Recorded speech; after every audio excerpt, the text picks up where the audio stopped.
on te stick. On dit non, ça c'est le bosseur, ça c'est celui qui est, voilà. Et à un moment, tu n'es pas accepté.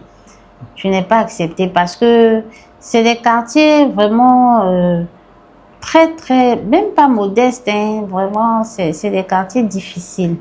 Donc beaucoup n'allaient pas à l'école. Beaucoup de nos promotionnaires soit avaient arrêté l'école. Donc on te voit continuer à aller à l'école. On se dit, tu fais genre. Voilà, on t'a pas appelé la grosse tête aussi? Parce que moi, on m'appelait la grosse tête au quartier. Tu fais genre, voilà. Donc, tu es un peu exclu. Voilà. Et quand il y a des moments de causerie, pour toi, tu ne peux pas être trop causé parce que tu dois étudier. Il y a un moment, c'était vraiment difficile, même de payer le transport pour aller au service. Et même de payer les études, parce que ici, en Côte d'Ivoire, une fois que tu sors docteur en médecine, les études de spécialité, ce n'est plus pris en charge par l'État. C'est à tes propres frais. Voilà. Donc, ce n'est plus les histoires en notre temps de payer 6 000 francs comme frais de scolarité. C'est une affaire de 200, 300 et quelques mille. Donc, c'était vraiment difficile. C'était difficile. Il fallait trouver ça déjà pour payer les études. Il faut aller au service, donc il faut payer le transport. C'était très difficile. Il y a eu des moments même où j'ai voulu laisser tomber. Hein. Je me dis, bon, de toute façon, je suis docteur en médecine. Je vais aller faire valoir mon doctorat dans des cliniques. C'est une clinique qui veut bien me prendre à plein temps.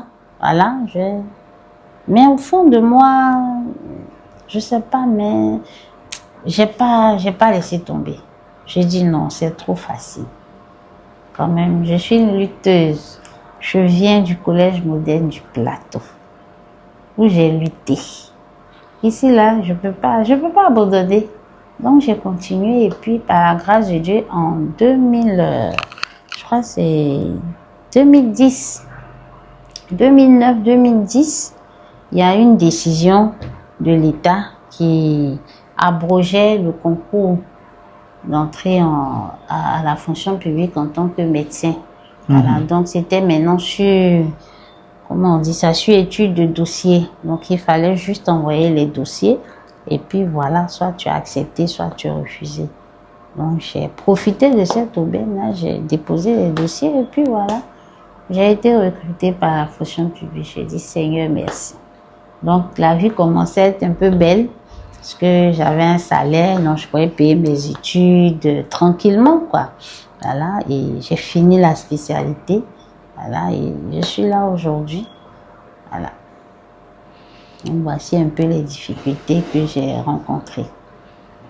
Ben, ce que Dr Codion ne vous dit pas, c'est que quand nous étions au collège à partir de la classe de 6e de 90 à 94, nous, dans notre petit groupe d'amis, parce qu'on avait un petit groupe d'amis, Jean-Noël, moi, Serge, Diazé. Quel secret tu veux sortir? On l'appelait notre maman. Parce qu'on était toujours sûr qu'on va avoir 50 francs, 100 francs avec elle. Pour acheter à l'époque, c'était quoi? Pain arachide, 25, pain 25. Voilà. Donc, on était sûr qu'on pouvait avoir ça avec elle et puis garder notre argent. Donc, lorsque tu dis tu avais l'habitude de recueillir les enfants pour leur donner à manger, tout ça, je me suis retrouvé dans ça parce que nous, plus ou moins, on l'a exploité à ces fins-là. Et puis, je crois que le retour que tu nous demandais, c'est d'être parmi les 10 premiers. Oui. Donc, on bagarrait toujours pour être dans les 10 premiers.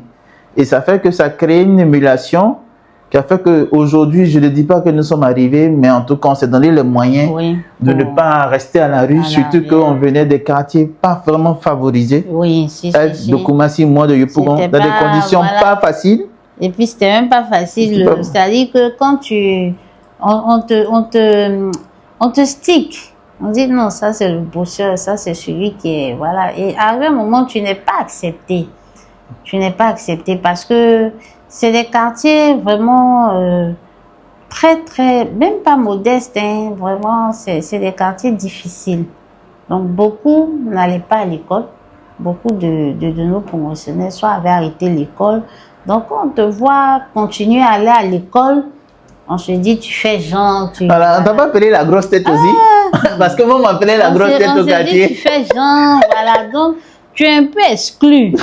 Voilà. Et quand il y a des moments de causerie, bon, toi, tu ne peux pas être trop causé parce que tu dois étudier. Donc, quand tu dis que non, je vais étudier, on dit, voilà, c'est toi seul, c'est toi seul. À un moment, je n'avais pas d'amis au quartier. Hein. Ah. J'avais pas d'amis parce que j'avais pas le temps. Je devais étudier.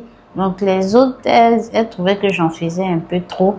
Je faisais un peu trop. Et puis, à cet âge-là, 11, 12 ans, jusqu'à 15 ans, c'est l'adolescence. Donc, il y a quand même les amourettes qui commencent. Moi, je dis, moi, j'ai pas trop ce temps-là parce que à la maison aussi, chaque jour, j'avais cette phrase-là sur le dos. Je ne mets pas enfant de quelqu'un au dos. Je ne mets pas enfant de quelqu'un au dos. La fameuse phrase sur nous tous. Ou bien je paye sa scolarité, je laisse pour toi. Oui, je ne mets pas enfant de quelqu'un au dos. Si tu es venu avec un enfant, tu vas aller vendre à loco, ton enfant au dos, tu vas vendre à loco. Donc, ça m'avait un peu traumatisée. Donc, quand j'ai pensé à cette phrase-là, quand elle commence là, il m'a étudié. Donc, du coup, quand j'arrive comme ça, elle s'écarte, elle s'éloignait, voilà, parce que je ne répondais pas aux mêmes critères. Donc, je me suis retrouvée toute seule. Hein. C'est pratiquement au collège avec Rognin. Marie-Thérèse. Marie-Thérèse. Comme on était dans le même quartier, donc, c'est elle qui était mon amie du quartier, mon amie de l'école. Sinon, quartier, je n'avais vraiment pas d'amis. Hein. J'avais vraiment pas d'amis. Voilà. Donc, c'était pas facile. Donc, j'aimais bien aller à l'école parce que là-bas, je me retrouvais vraiment avec des amis.